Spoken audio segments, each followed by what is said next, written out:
Terima kasih. Selamat malam Bapak Ibu sekalian yang hari ini hadir di studio dan tentu saja yang menyaksikan melalui tayangan televisi atau streaming.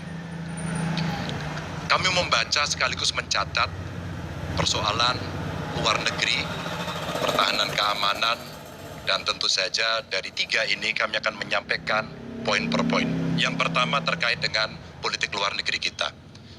Politik luar negeri kita adalah alat untuk negosiasi terhadap dunia luar, tapi kepentingan nasional harus nomor satu. Kenapa itu menjadi penting? Karena kita mesti betul-betul bisa melakukan redefinisi terhadap politik luar negeri yang bebas aktif, yang disesuaikan dengan kondisi kekinian.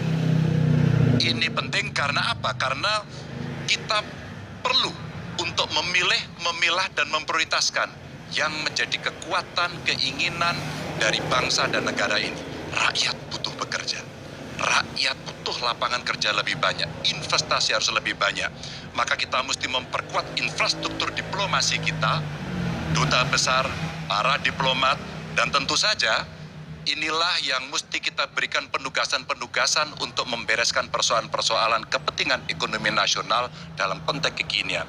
Dan tentu saja kita tidak pernah lupa, Indonesia selalu setia pada kesepakatan yang pernah diambil. Dekolonisasi yang dilakukan mendorong, meyakinkan kita semua untuk membebaskan seluruh bangsa tanpa boleh mengintervensi satu dengan yang lain. Dan inilah komitmen kita pada kemerdekaan Palestina yang kita dukung terus-menerus. Maka kalaulah kemudian itu kita kerjakan, beberapa problem krisis iklim barangkali akan kita selesaikan dengan membawa pola-pola diplomasi sesuai dengan kekinian yang diperlukan. Atau barangkali kepentingan UMKM yang mesti kita bawa ke dunia internasional seperti praktek yang pernah kami lakukan di Jawa Tengah. Dan itu membuat masyarakat akan merasakan politik luar negeri jauh lebih baik. Pertahanan, sistem pertahanan rakyat semesta mesti kita dorong, kita lapisi dengan pertahanan yang betul-betul berlapis dan kita jadikan benteng pertahanan Nusantara sebagai sebuah satu kesatuan. Dan kita perlu melakukan penataan gelar pasukan karena IKN menjadi pusat gravitasi baru.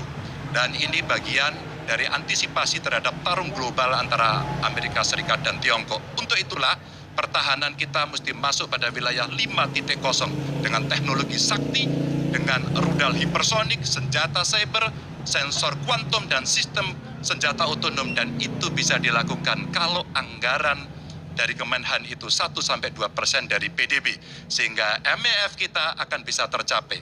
Karena ini yang mengerikan, di 2024 saya khawatir ini tidak akan tercapai. Untuk keamanan, terorisme, narkoba, pinjaman online, judi online, kekerasan seksual, ini perlu mendapatkan perhatian termasuk TPPU. Maka reformasi kepolisian betul-betul harus mengantisipasi ini dengan penguatan cyber system kita, termasuk pengembangan SDM cyber yang kuat. Polisi yang menjadi pengabdi masyarakat betul-betul akan bisa mengayomi. Seperti kemudian pada saat saya bertemu dengan Ibu Mary Hugeng, bagaimana Ibu Mary menceritakan bahwa polisi kita mengayomi dengan kesungguhan. Polisi kita hidup dengan sangat sederhana dan mereka punya integritas yang tinggi. Sebagai anak polisi, saya paham betul ini sesuatu yang sulit dan pasti akan bisa kita lakukan. Dan tentu saja inilah capaian-capaian yang akan kita lakukan oleh Ganjar Mahfud. Bismillah, insya Allah kami siap. Baik, terima kasih Bapak.